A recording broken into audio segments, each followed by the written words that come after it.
Isang masarap na mani, mga maring, mga paring, for today's video, kain tayo. Nakalimutan ko mga maring na may mani pala akong binili.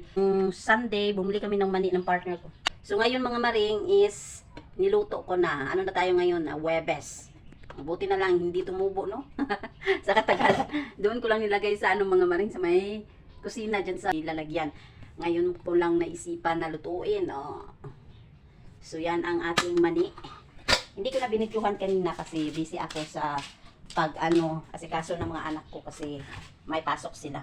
So ngayon, kakain tayo. Tirahan lang natin yung mga kabataan ko na nasa school pa.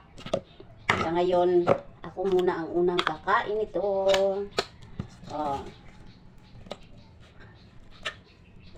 Yan. Ano lang yung binili ko mga maring? 50 pesos. Kasi ang kilo nito is 90 pesos. Alam nyo ba, nung binili ko to, maraming putik. Hindi siya yung katulad ng iba na binibenta na malinis na. Kasi yung malinis na mga maring, mas mahal yun. Pag bibilhin mo ito, mura lang. Kasi ikaw pa ang maglilinis.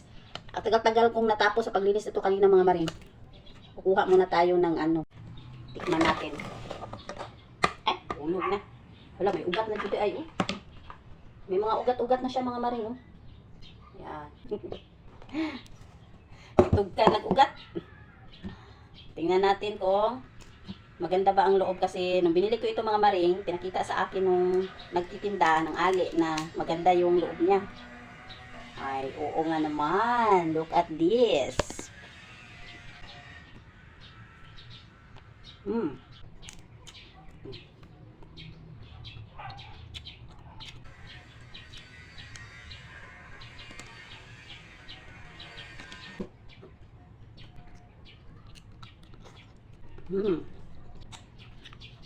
Tingin ko parang parang kulang sa luto.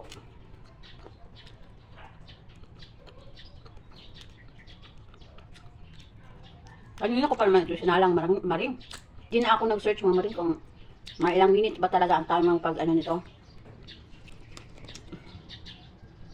Pero luto na siya.